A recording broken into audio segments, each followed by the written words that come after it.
Hi, good evening. I'm Kelly Kivlin, Associate Curator here at DIA. Thanks so much for coming to tonight's Artist and Artist Lecture. It's really a pleasure to welcome Scott Lyall. He'll be speaking on Kawara. Before I give an introduction for him, I just wanted to thank our sponsors, the New York City Department of Cultural Affairs, and of course Brooklyn Brewery for the beers. I'm really thrilled to introduce Scott, who I've gotten to know a bit over the last few years, both as a visual artist as well as a dramaturg for a choreographer, mutual friend Maria Hasabi. Scott was born in Toronto in 1964, and he currently lives in Toronto as well as New York. His most recent exhibition, Black Glass, on view at Miguel Abreu Gallery this past September through October, earned him a Critics' Choice from Art Forum, from which I quote, "Lyall's process-oriented work functions as a compelling analogy for the material agency of images.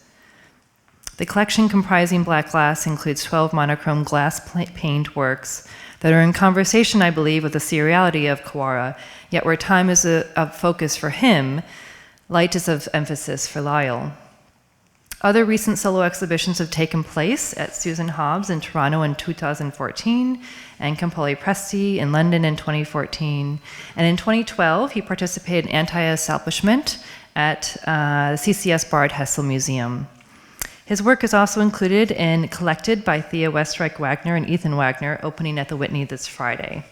And most recently, he co-edited with Christine Davis the most recent issue of the journal Public, which is a collection of texts and images that record an attempt to think artistically about color.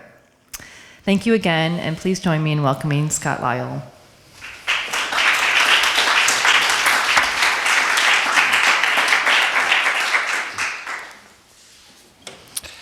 Thanks, Kelly, and thank you to everybody at DIA. Heidi and Max particularly helped out in the putting things together, and I appreciate it very much. It's been very generous, and it's been really fun to be here. I'm going to start to talk about on Kawara by mentioning a very lovely passage in one of Isabel Stenger's books that pertains to the image of the Platonic cave. Toward the end of a volume of more than 500 pages, Stengers gives a summary of the subject of her book, the mathematician turned philosopher Alfred North Whitehead. And she says, there's no speculative figure of the cave in Whitehead, no overall judgment against the partial and divergent interpretations that are supposed to predominate in it. Therefore, the adventure of thinking with Whitehead doesn't aim at awakening or at leaving the cave. It doesn't partake of the all too familiar conviction that leaving caves means choosing who you can leave behind. The cave, continues Stengers, is a dream, a storytelling. You learn inside the cave, together with those who live and argue with you within it. Not in the hope that the false appearances will gradually yield their secrets, but in the hope that these appearances, if they are appreciated in their affirmative importance, might articulate fabulous contrasts. The speculative figure of the cave has to do with the hypothesis that something exists outside it. Most of us remember the story it refers to, the slaves in their chains in the dark enclosure with images and shadows that flicker on the wall. The exposure of the slaves to these flickering shadows encourages them to speculate on the nature of the light source and eventually to posit that what is real is outside. And almost every time one comes in contact with this story, one is confidently requested to interpret the light as a spectral indication of a transcendent sign. These sorrowful men who represent our distant past are encouraged to step out from their animal limits, to shed their imaginary chains, to wake up. To travel beyond the cave is to experience the enclosure as a shadow against the face of a variegated mountain, or a shadow that's plunged in a ravine against the florid body of Gaia. And so the cave, and this is part of its speculative value, becomes a kind of detail in an expanded worldview, ever shrinking to a speck amidst a growing natural light. But there's no speculative figure in the cave for Whitehead. There's no advantaged view from which to see the outside, or to see from outside, or to think of the cave's inhabitants as animals or slaves. Lacking this, the cave and its flickering light become the parts of an unfolding and durational world, a totality populated with people who are bound, but bound to live together, to think with each other by the strength of their proximity. Stenger's thoughts on Whitehead show the cave as something like what the German public philosopher Peter Sloterdijk would call withness. And her book is called Thinking with Whitehead, although it's which is modest in a way, although its subtitle is A Free and Wild Invention of Concepts. And this conveys some of what the excitement might be about a thinking with. We think with something else the way we see with our eyes, palpate with our fingers, or come to know things with our minds. If grasp has been a metaphor for conceptual understanding, then Stenger says the method that comprises thinking with is a hold. Thinking with is therefore a body-to-body contact, a hold, not because a physical closeness is required, but because there has to be a certain common intimacy, an exchange of affections, of attraction, of results. Thus, these kind of holds can't be programmed or standardized. Grappling or groping, holding on, drilling down, reading the topology of the ground you've just stepped on. These are the foundations for thinking with, and the imagery here is exactly that of someone exploring caves. So to think with is also to think within. Finally, to complete this very thematic introduction, although a bodily hold is a relational effect, it's not that the relation is reducible to humans. Thinking isn't restricted by the image of certain friends who get together around a table to talk about ideas. A hold can be produced in any kind of relationship, between any kind of object that's endowed with causal efficacy. This efficacy is a trait of anything that exists that is merged in time into relationships, cause and effect, into periods of endurance, change, into anything that lives, exists, or dies. As long as the elements that enter such relations are capable of affecting and thus changing one another, it's accurate to say that a book or a poem or an author or a small population of paintings inscribed with dates and put in boxes with fragments of newspapers, all of these are capable of the body-to-body relations that Stenger's had in mind as thinking with, as the hold. So you get a peek at the only card I really have to put on the table. I found that I was thinking about the artist on Kawara, that it might be more enriching to try and think with him instead of thinking about the work, to try to think with it. To be a little more accurate, I took the opportunity to think with this assemblage of paintings, boxes, and newspapers, cutouts, cardboard tape, signatures, glue, printed labels, also an inventory of captions. All of these materials that Kawara chose to place under the univocal title, a single word, today. Put on the images.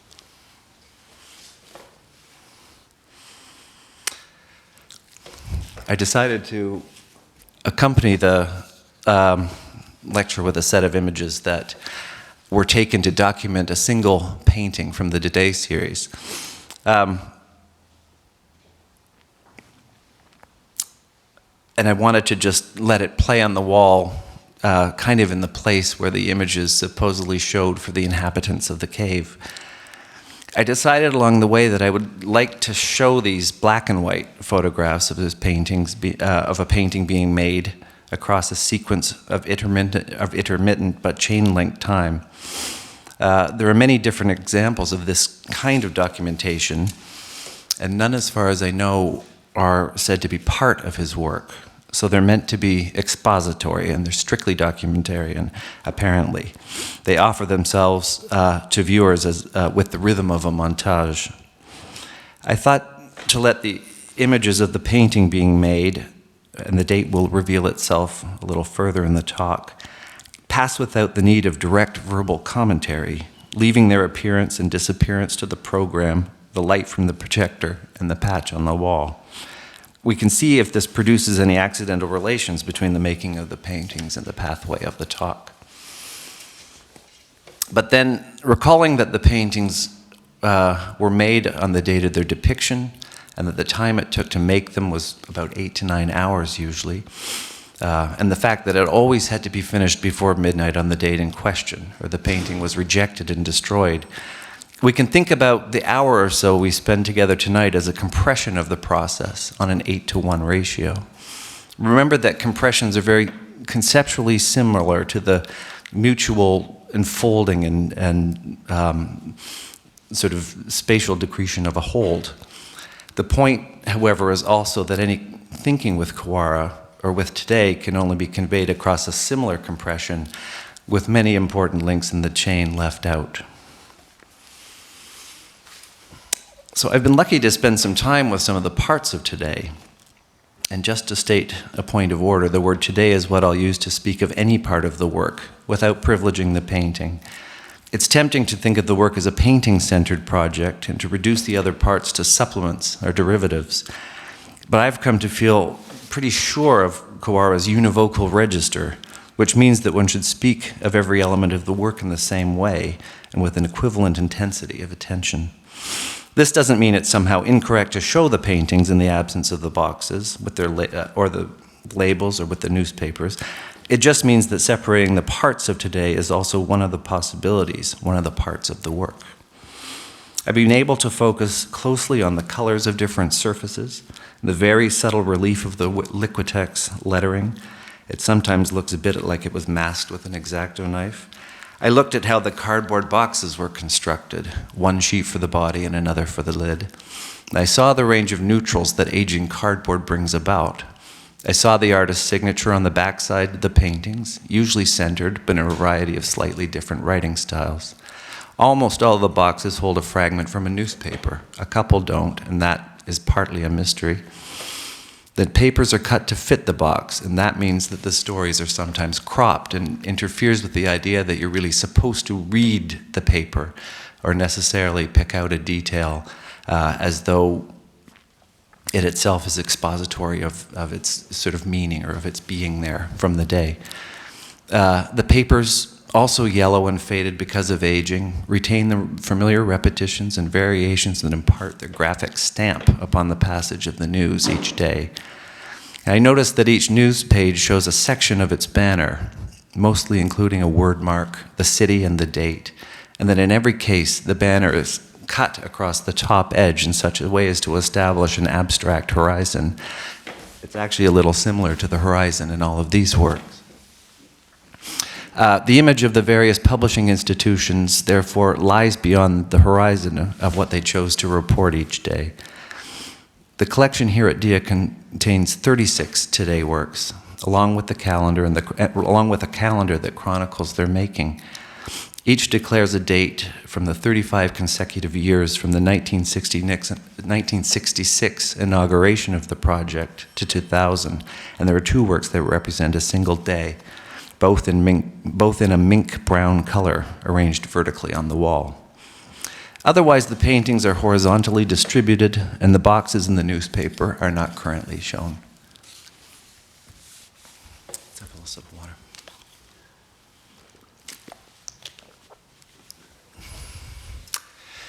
So, if I started with this image of the cave, it was to allow a certain contrast. I wanted to stage the difference between the task of thinking with, this idea of the hold that I was taking from Stenger's, and the more common sense in which we say we are thinking about something, thinking just outside it or beyond it, thinking beside it, saying something is beside it, projecting. If the cave supplies the figure for the theme of speaking with, then the figure I'll use for speaking about is the mountain. I found when I was working to gather research on Kawara that his name could easily function as a keyword in a search that would result in a mountain of textual evidence. The mountain was in fact a great accretion of writing. There were historical texts, tributes, curatorial explications. There was journalism, philosophical and psychological contextualization. There was ethnographic treatment of his childhood in Japan, and popularizing reports from the frontiers of particle physics. There were many recurring names, Benjamin, existentialism. There was even, and I found this particularly helpful, a few reports on how Kawara might have seen the painted caves at Altamira in Spain as a source for understanding his own work. The multiply layered images on the surface of the cave perhaps informing an early decision to stack the drawings into boxes. I imagine how this mountain might make sense to Kawara, because across a number of works that seem to chronicle his experience, he often used the figure of a volume of paper to show that the work comprised a quantitative duration. These durations were represented by the accumulated thicknesses, page after page, creating stacks, volumes. And even the duration needed to make one of the paintings has a corollary in the thickness of its 5-centimeter sides. But I worried that to find a point of entry on the mountain would be to bow to the temptation to think about his work instead. I'm not saying that working in this direction is unsatisfying. I understand the desire to build a good paper mountain, even if it's to ask about or talk about the location of the caves that must inevitably be somewhere down inside it. But I'm saying that, to me, it's inadequate to try to build a mountain as a way to regain the promise that I think might be there in the idea of thinking with works of art. And I'm saying that I think that Kawara's work today extends this promise in a singularly interesting way. I'd say that what's at risk when we're tempted by the mountain is that it cedes to other actors, the critics, the historians, the biographers, the curators, even a thoughtful artist himself, the power to make a speech about a singular work of art in such a way that it revokes that work's right of response. When you think with something, by axiom, you give it its right of response.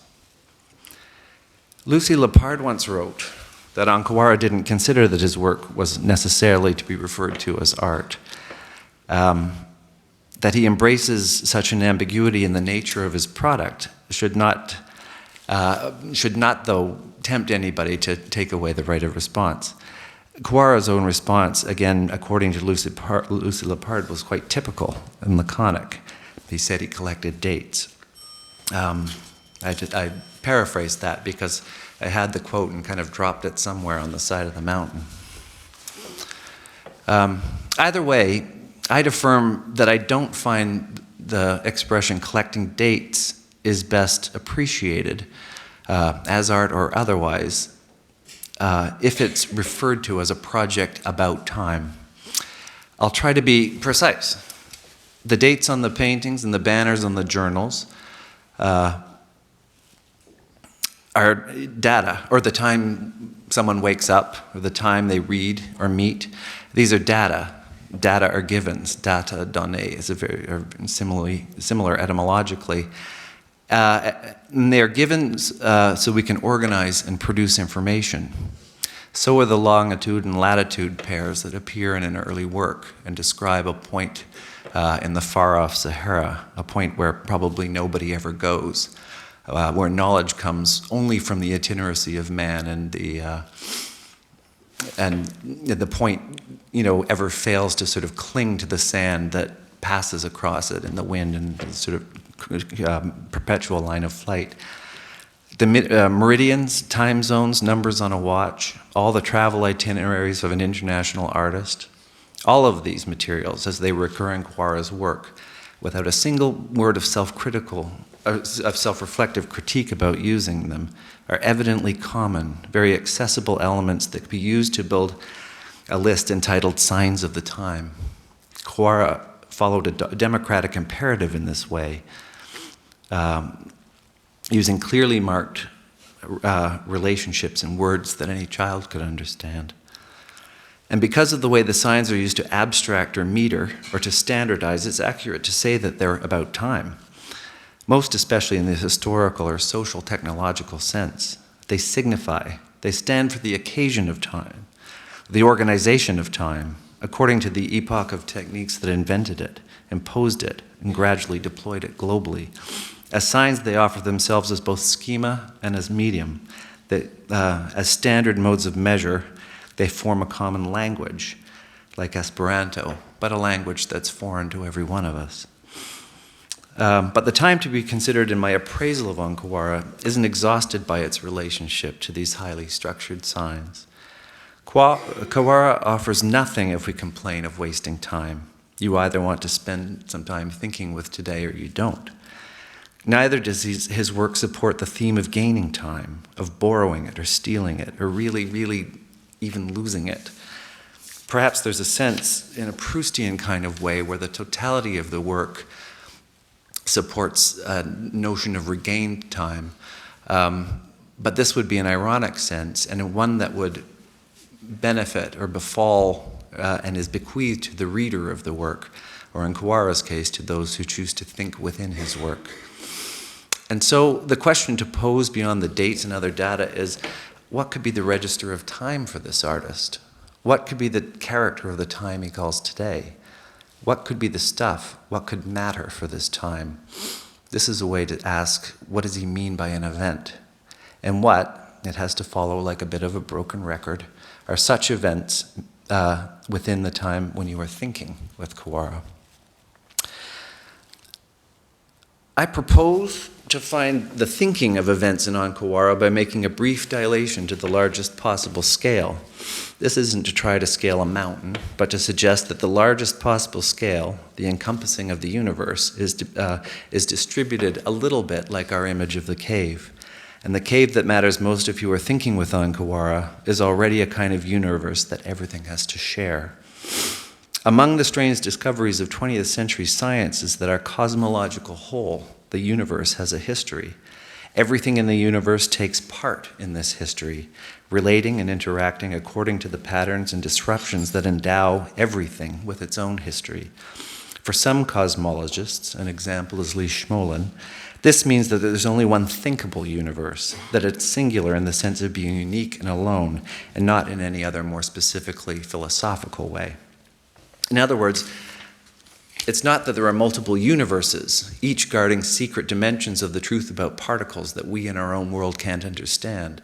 The universe exists within a temporal iteration such that only one exists at any moment in time. The universe is singular, the only one we'll ever know, and it is changing or modulating at every moment in time. That's because the singular universe is inclusive of time. Time is not a kind of eternal backdrop against which physical entities are staged and movements occur. It's immanent to the process of the historical universe. So the key to this relational and singular universe is precisely that everything is subject to change. Everything in the universe, down to all the tiny atoms, certainly a painting or a cardboard box, is singular, and it emerges into itself at every moment. Everything in the universe changes at every moment. Even what may seem like iron laws and structures, the deep laws that govern our most consistent relations, like gravitational poles or the collapse of a particle, these laws themselves are subject to change because they are part of a universe, and because they are part of the universe, which is temporal, and because they are a part of its expression of time. Change is defined by cause and effect, that is, relationships structured in time, that follow time's arrow, where cause comes before and effect comes after, and cause and effect, like before and after, are related and relative in the natural ordering of time. And change becomes something that also changes in time. The most important dimension is not things then, but processes. So even if we wanted to speak of the universe as a way to try to think of what an event is to On Kawara, think of what an event might be in today, what we get is the fact that even the tiniest of the details, even the yellowing of a newspaper, is an expression of time.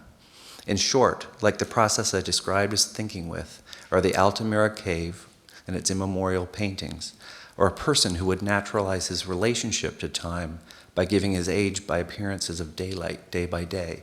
I'm referring to the fact that On Kawara used to give his age for catalog publications and publicity by stating the number of days and not the number of years. All of these incur within the singular changing time.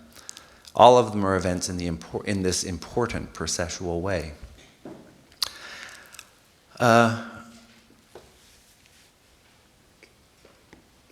Today, then, becomes a word that stretches to the universal.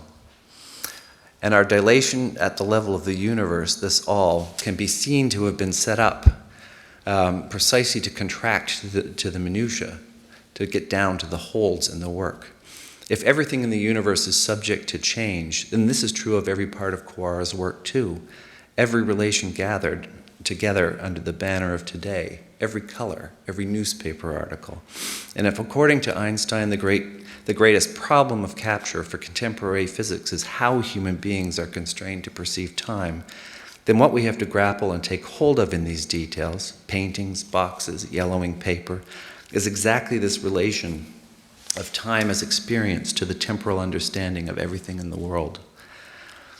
For if the actual world, the only one we'll ever know, is entirely temporal and immersed in changing streams of cause, then we can no longer say that it's merely an experience that the subject has about time. Rather, we're authorized to make a serious study of the primary glimmerings of awareness and perception that move from our experience into concepts, into thought. And we do this with our eyes, with our ears, with our brains. We do this by thinking with one and another.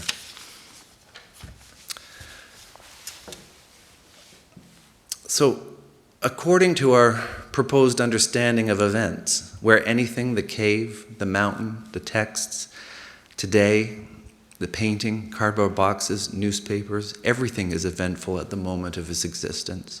By the instant, even though we might perceive it as motionless.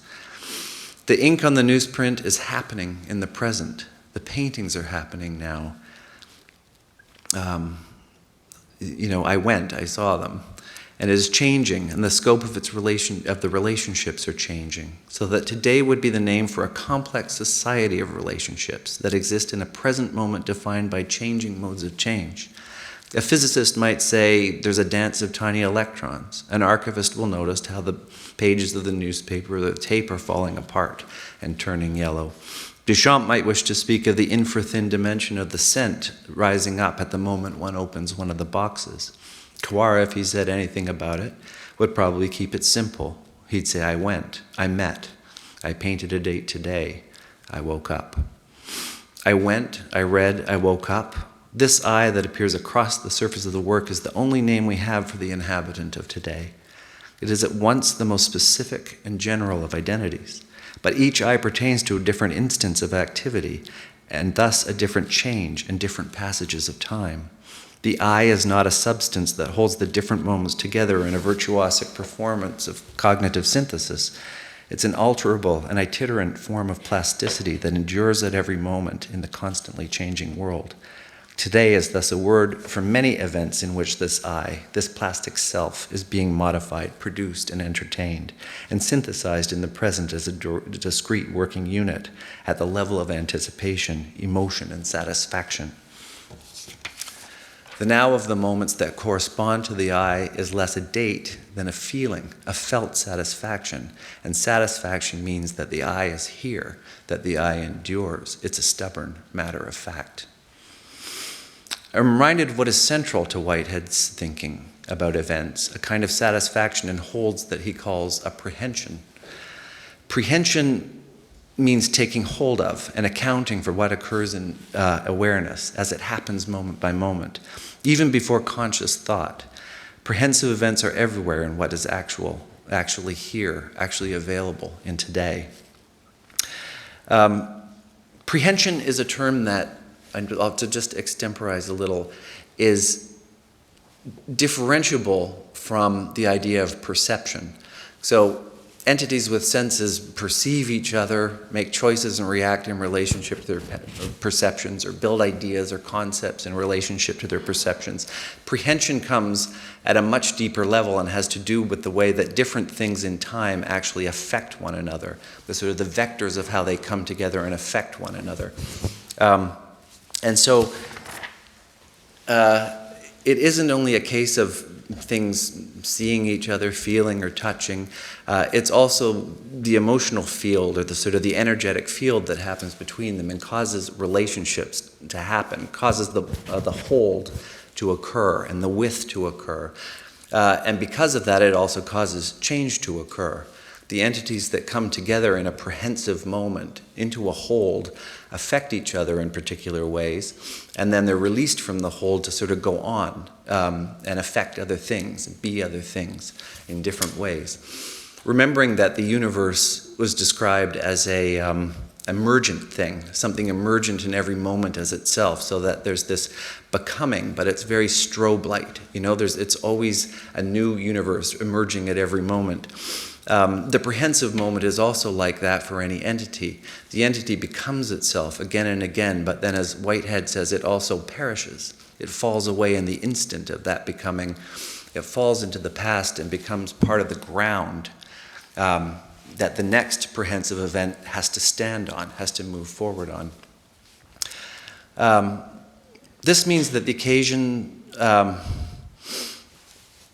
that we call prehension, when it happens, when the hold happens, when the with really happens, the thinking with, the feeling with, the being with things, when it happens, it's devoid of all indetermination. It's complete, it's determinate, it's devoid of indecision. Every one of the elements culminates in a stubborn matter of fact, which is to say that it requires no further potential and has no further potential. It falls away and becomes the ground on which the next iteration, the next part of the unfolding of things occurs.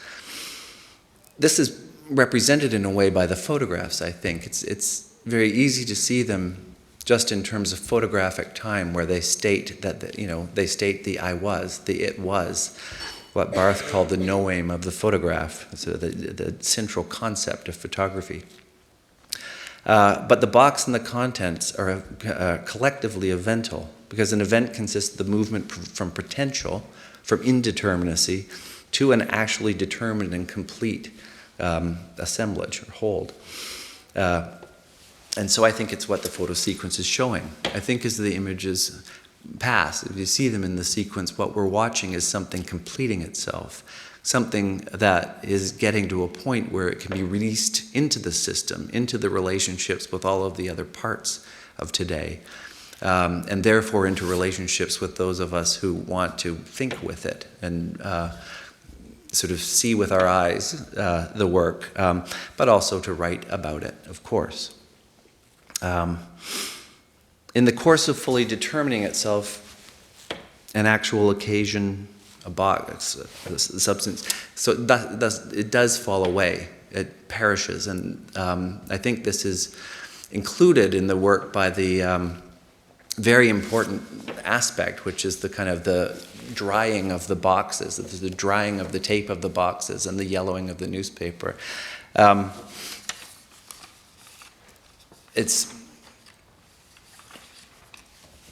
The paintings obviously have the sort of a more endurable value, or sort of a more endurable kind of body, but all of the parts come together and they present these kind of contrasts, right? The colors sort of have to be compared over time. The color of the painting changes. The whites have to be sort of maintained. They have to be cleaned from time to time, I'm sure. The newspaper yellows, the boxes yellow. Everything happens again and again, everything emerging in time. As an aside, and I don't know if we have the piece of charcoal. Do we have that here? Oh, that's okay. Wow. As an aside, it was fun to find out when I visited Beacon that Kawara requested that charcoal be inserted into under the floorboards. A particular kind of charcoal from Japan that's thought to ionize the air, or sort of oxygenate the air, but also to monitor the water content of the air. So it absorbs humidity when it's humid, and when it gets dry out, it releases humidity, but always ionizing. It's a technique that's apparently used in some Japanese houses. And of course, it's not really available to the viewer, except that it's referred to on one of the didactic cards. And this detail, it seems to me, it confirms the possibility that central to today is a prehensive event, Central there is this relationship between different kinds of entities and how they change each other and how that happens, whether or not it's perceivable, and how perception or how hearing about it changes the way concepts are made, the way things are being thought out. The example would illustrate what a prehensive event is, right? So there's this charcoal, and it emits a certain kind of atom, cleaning the air, changing the air quality. And then there are the lungs, the lungs and the nose that we breathe with. And these come into prehensive contact with each other. And the panel at the gallery says, we don't really know, it's an open question whether anybody perceives this, whether it changes anyone's experience. But in a weird way, that's not exactly the question with apprehension, because what is being established is this field of relationship between things that can only happen with, right? It's not something capable of being generated by the text. It's not something capable of being shown in photographs. It's absolutely with. It's absolutely where the work completes itself.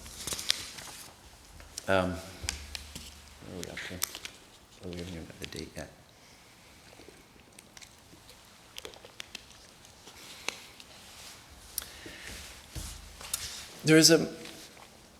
I thought I'd just sort of break and foray into something that I think is interesting about the work, and I didn't ultimately think was the right way to proceed. I felt like there was a way that you could characterize this work as having been established primarily in photographic time. By that, I mean to say that the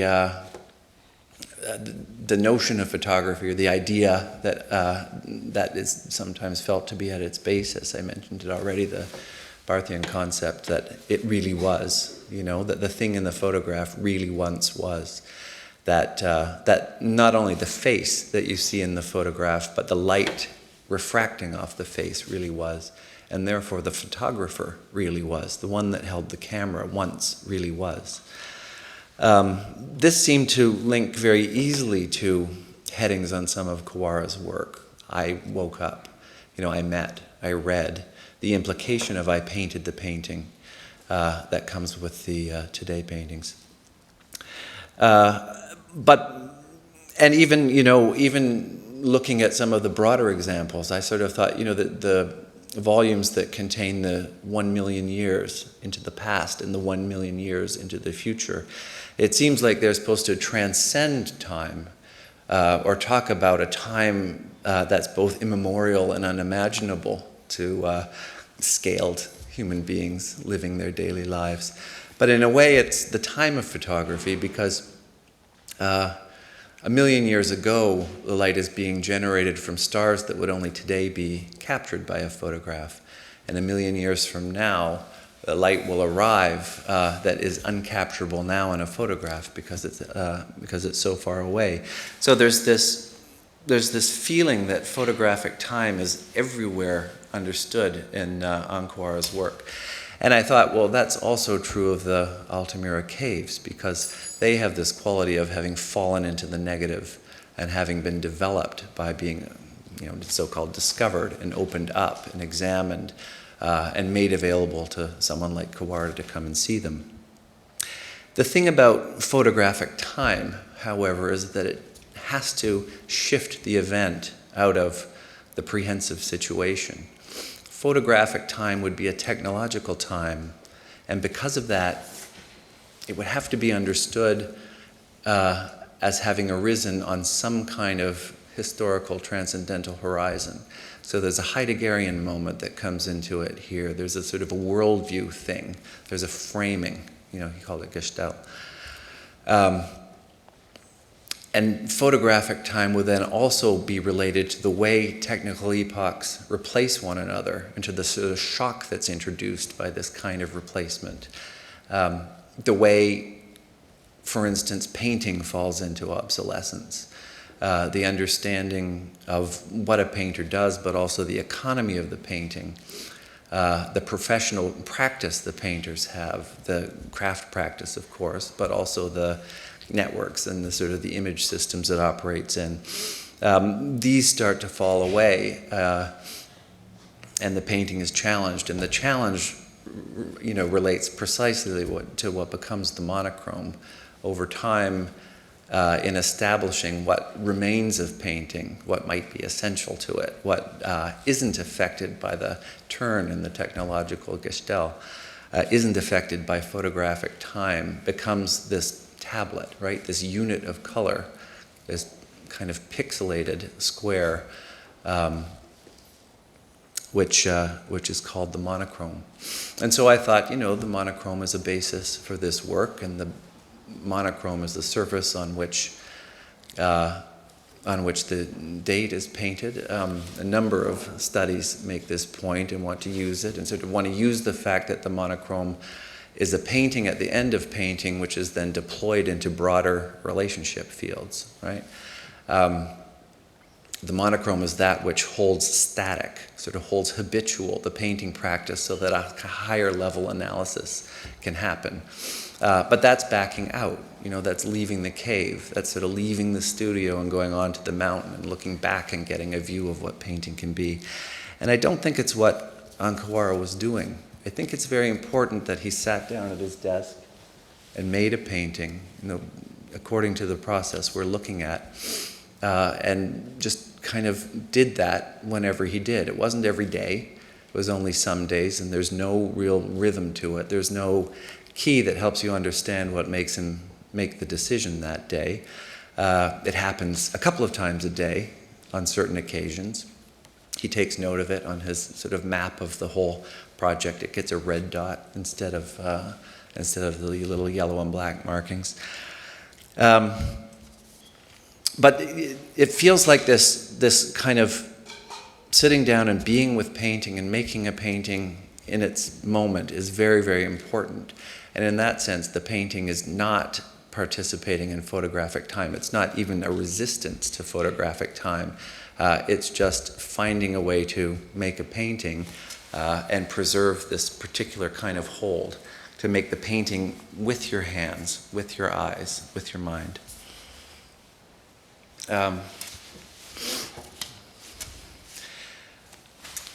So I'm going to hang on to the idea of the prehensive moment, and with the charcoal and the other details, which I say are entirely. The charcoal came. So we brought some charcoal from Beacon because we thought. I find it a very interesting object and beautifully resonant. Like the sound is amazing, the texture is amazing, the color is very good. You can't see it in the dark. Classic to the prehensive concept of a hold, it will leave some color on your hands if you handle it, but it washes off pretty easily. So I thought, well, if not photographic time, and if not something that could be explicated just historically in the sense of the tempo of the time, exactly in the sense of the signs of the time, in a work, what is the work built up from, if not these signs of the time, dates, clock times, when I got up. And you might be amazed after spending time thinking with Kawara to see how many images in the mountain of literature describe the paintings as dark gray.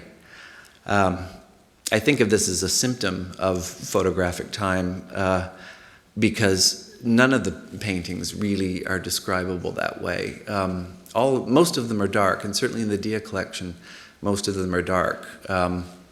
And would photograph as kind of dark gray. A few of them would probably photograph as middle gray. But it's a range of very pigmented, kind of very specific, though not nominal color. you get kind of eggplant shades. There's a mink brown, as I said. There are sort of greens that are, they're interesting, and sort of purple reds. I mean, the idea that the ground is dark gray, or that it's neutral, or that it's black or uninflected, and so that it's just sort of a perfect stand-in for the monochrome, again, as you sometimes read, is just not the case. There's an enormous decisional dimension, even though that decision isn't conveyed or shared. So the color comes to be called arbitrary, because it doesn't seem to be linked by direct cause and effect to the other parts of the work, or to whatever might be the meaning of the painting.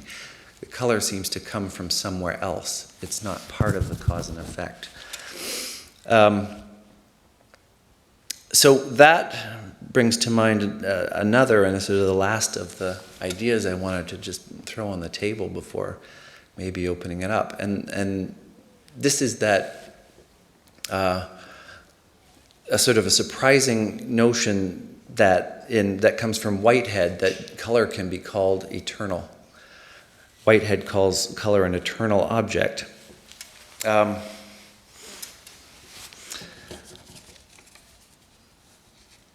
me see. I'm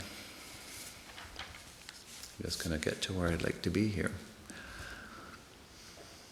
So there's a category of objects that he calls eternal, and these are can be colors. They can also be shapes. They can be textures, but they can also be sort of qualifying emotions. He says, an entity whose conceptual recognition does not involve a necessary relation, a necessary cause and effect to any definite actual entities in the temporal world, is an eternal object. So color is an eternal object not because it lasts and lasts. It's an eternal object because it comes into time as defined by relationships, by prehensive relationships between things, but it comes from somewhere else. It doesn't come from the things itself. Eternal objects also comprise physical fundamentals, like the gravitational pull implied by Stenger's idea of the hold, or to feelings of intensity, or emotion, apprehension. An eternal object can also exist in a complex with other eternal objects. So you can have colored squares, for example. You can have texture pattern. You could have a grid that is deployed by colors. And the point would be then that, unlike some understandings about monochrome, for instance, the grid is not taken as a primary structure. A term that was used very early in the sort of the conceptual exploration of the 1960s and 70s. What's primary is the relationship, right? The hold. And the grid, to the extent that it's a mathematical abstraction, is on the same plane as color or texture or emotion, in the sense that it's an added element, in the sense that it's an eternal element that comes into relationships and helps determine them. Whitehead thought there was an indefinite progression of eternalities because the eternal objects, gridded mathematical space, squares, shapes, colors, textures, can combine with each other outside of relationships. And they do it because it's very much like an idea of the virtual, as that is explored by Gilles Deleuze.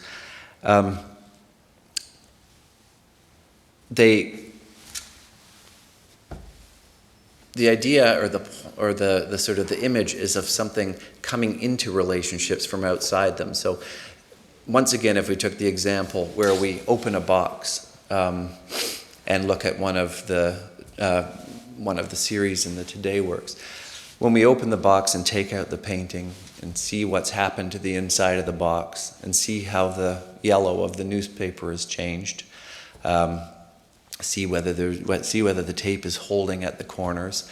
All of these things we can see with our eyes. The idea of the eternal object, say to take a palpable example like the yellow newspaper, the idea in the eternal object is not that the yellow is a property already held by the newspaper exactly, and not something that just comes forward in the eye. So it's not a question also of some physicist telling you that it's all a bunch of particles sort of dancing in the, sort of dancing in space. And it's also not a question of a sort of neurobiologist telling you how it's all in the brain, that color is made in the brain or sort of made in the eye, as the kind of the optical heritage of modern art suggests. The color is not there in the eye already, and the color is not there in the newspaper already, because all of those are emergent in time. So all of them keep reinventing or sort of re-emerging as themselves in time, and color is this additive that defines their relationship. The color enters in at the point of the causal hold, and and what that means is that the color is what's common to both of them. The color is what holds things together, what builds the relationships and allows them sort of develop out and turn into other relationships. In the essay that Kelly mentioned, that Christine Davis and I wrote, we used the example of the red of an apple, and said that this red becomes, enters a relationship between Cézanne and the apple, and motivates a painting. That's what Cézanne does with the relationship. But the apple is still available for any other uses, and the red is still available for any other uses. So the red also goes on its way and does something else, just like Cézanne, who went on to make the painting. So the red is available to someone who might select the apple for lunch, for instance. And the apple is available to the enzyme that's going to make it rot, or to the worm that might burrow into it. And the apple and the red might fall from a tree and inspire Isaac Newton or terrify Adam and Eve. And the point is that the red is ingressive. It comes into the hold and characterizes what happens, and characterizes relationships, and establishes how these events are precisely the expression of what time actually is. So colors have as much to do with time as dates, and shapes have as much to do with the time as dates. And the way color changes, and the way paper dries up and falls away, and the way the tape breaks on the packaging, all of these things have to do with time just as much as the dates or the time on a watch clock. So in the end, this kind of virtual dimension of causes without effects that enter into and characterize these moments of time, what Whitehead calls eternal objects, they kind of have as much to do with the accretion of time as the dates that we're so familiar with in Kawara. And in the end, what I kind of understood, or what I felt was really there, and again, it's a thinking with, it's being with the work and really looking at the parts and trying to understand what's going on in them, trying to understand what's there with the time of them, that is not just about time, that is not just a sort of reflection about who we are in time. I came to think that because the eternal objects proliferate, they set up contrasts, and the contrasts make contrasts. And there's an endless number of ways that the newspaper can continue to yellow, endless number of shades. All are colors that are here right now, so that you don't go like the newspaper is yellow and getting yellower. It's not the newspaper, it's the color that's most important to the yellowness. But so all of these proliferating values, all of these things that qualify the experience of the hold, make it what it is, and make people do with it, make things do with it what it is, all of these proliferate and multiply in ways that are very much like the stacks and dates and endurances and volumes that Kawara uses in his work. And so I thought, in the end, that what was possibly most interesting, or what to propose, in a way just to see as an experiment with how to think with and not about the work, that is where time is expressed most precisely. Again, not by dates, not by time when you got up, not by day to day, not by calendars, not by the itinerary, but by color as it changes, shapes that endure, textures that change and endure, colors that rub against each other, colors that fade, boxes whose corners need retaping. These kind of objects build up the time that really is central to a work called today, and that is central in this sense to anything you might call today. So it's not really it's not really an attempt to sort of formalize the work as much as maybe to give it a mannered conceptualism. Because what's involved in thinking with the work is obviously building a conceptual framework. But this framework pertains to how you think about it, to how the work happens while you're thinking about it. It pertains to process, it pertains to what's happening.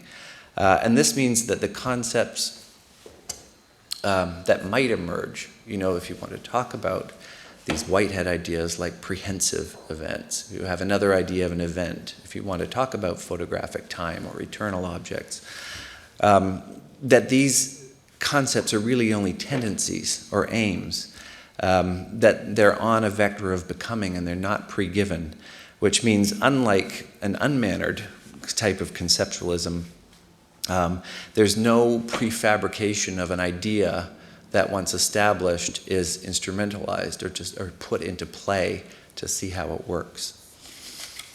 Where did we get? So we got up to the point where the date got made. Which is what we wanted to do. Can we can take some questions. Yeah, sure, if there are any. Yeah.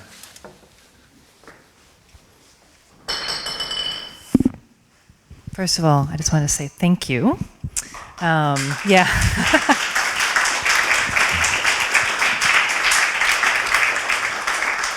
I'm going to turn on a light or two, and I'll give you a couple minutes to think. Hey, sorry.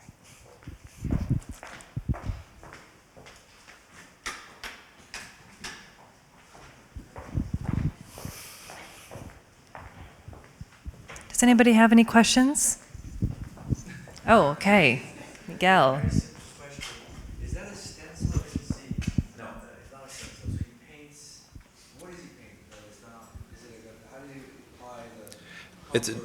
It's a drawing first, and then the drawing is colored. I mean, it's filled with the white Liquitex. I think in most, although the color of the fields, if you want to call them that, changes quite a bit, and they don't really ever seem to be the same, at least in the 36 examples up in Beacon. The white does feel like it's the same. I think it's an out-of-the-bottle Liquitex white, and it's not mixed the way the colors for the grounds are mixed. And so, as Liquitex, it has a kind of a translucency, but it's very kind of easy to move around and easy to control, and it's just very, very slowly built up to opacity and to sort of be the same white in all of the pictures. Hand drawn, drawn with utensils. But sign makers' utensils. It wasn't mechanized any further. He didn't use a stencil. I think that I think if it takes 8 or 9 hours to make one of these works, that the kind of composition and execution of the date is like 3/4 of it. The other part is kind of spatialized or temporalized by drying time, but it's not as much work. Anybody else? You speak Japanese? I'm afraid not. Not good for me. Anyway, I have a question, just one. I like color on bathroom series. Right? What do you think? Of the bathroom series work? Yeah. In the 50s that he painted while he still lived in Japan. For people who don't know them, it was a series, I suppose a series, or at least a repetition of subject matter. where the painting space remained illusionistic. It was kind of a shallow relief with, and where a sort of a grid effect was projected as to look like bathroom tiles. So the tile is being used as the kind of the technical support for the grid image. So we're not at a point of total abstraction yet in that sense. And then distributed within these shallows are kind of scattered and not naturalistically spaced body parts primarily. So fragments of bodies and sort of things that suggest kind of like a kind of a floatingness, like they're not in the space exactly. What to make of them, you know, they seem particularly capable of supporting, you know, a thinking about some notion of trauma that underlies all of the work. And you can find lots of people who want to write about this. You know, trauma is like to the 21st century, like, I don't know, God or something. So the idea becomes that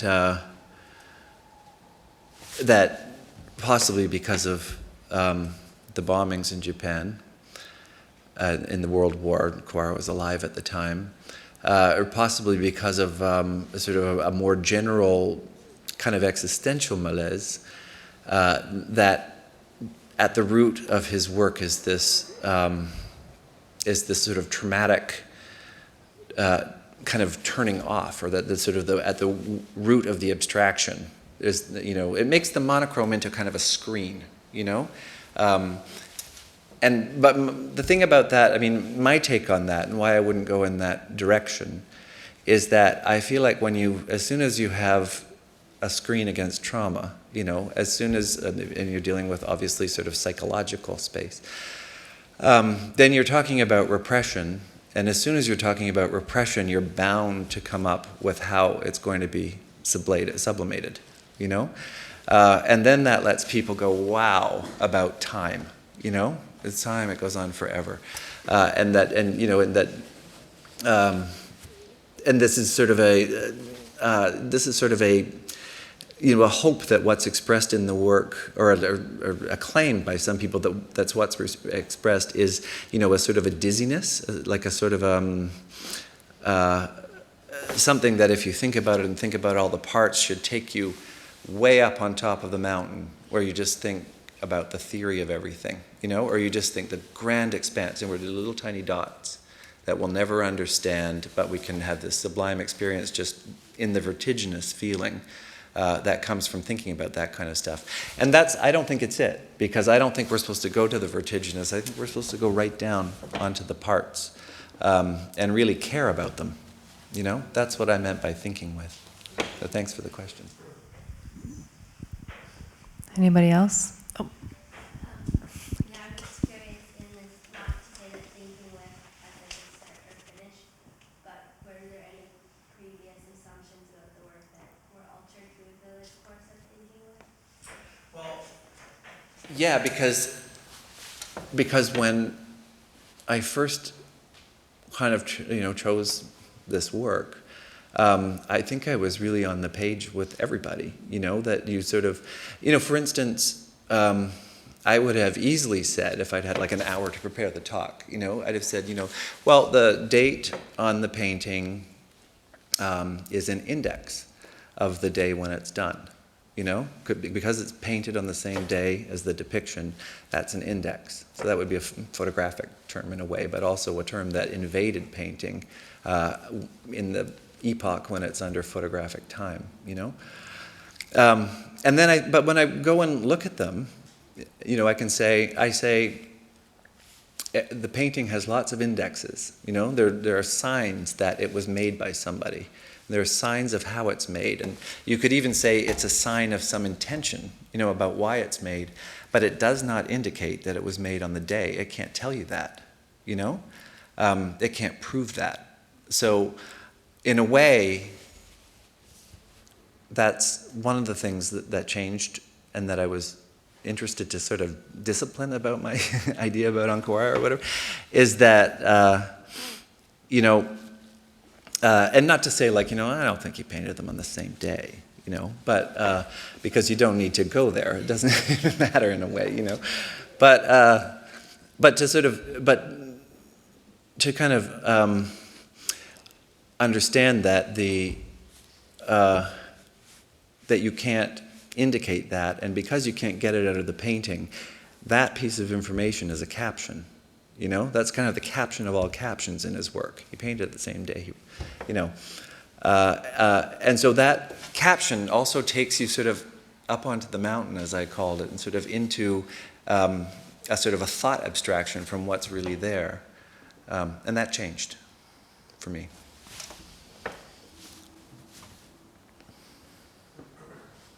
Do you prefer that today paintings be, do you like them displayed with the boxes or without? I don't think it matters, I think that somebody should show the boxes without the paintings, But as I said, I think that the whole work comprises all of the parts, but that the parts include the separation of the parts. Because even when you have 36 paintings, it's not all of the paintings. So the separations, and it's a good thing to think about them, and to think with them. I like the idea that the separation brings about a need to think about the room, the spatial condition in which they're, hanging, and that becomes a part of the work too. Not a part that he completes, but that's part of an interpretation that would be like a prehensive moving forward that other people have to complete. I like that, and I like then that there's charcoal on the floor, because I feel like that confirms that that's the way it goes, Yeah.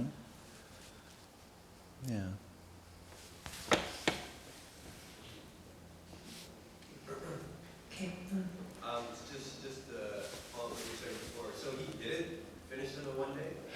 No, I feel, the thing is, I'm sure he did, like, what would be the value in saying maybe he didn't? I'll tell you, I think. You do have a... No, I was just going to say, like, if you didn't do them one day, do you think that changes the meaning? Or, like, what do you think that Well, the meaning of it? it wouldn't necessarily change the meaning of what I'm talking about, but it would enter or cause you to speak probably more weightedly about strategy, about artistic strategy or career, show business, and journalism, and the way the work would then be intended to meet journalism, which would then take up the caption and tell you that it was made the same day, even if it wasn't. I think the value of asking whether they're made the same day is just that doubt introduces consciousness. And consciousness would be about saying, if they weren't made the same day, why would he say so? What would be interesting about that? And so then you're back to the same thing. It would change it for me, if it came out that, if he was embarrassed by carbon dating sometime in the future, But I don't think it changes what it's supposed to be, and I don't think it changes what I'm talking about in terms of the way to think with it. Any last question? Thank you, Scott. You're welcome.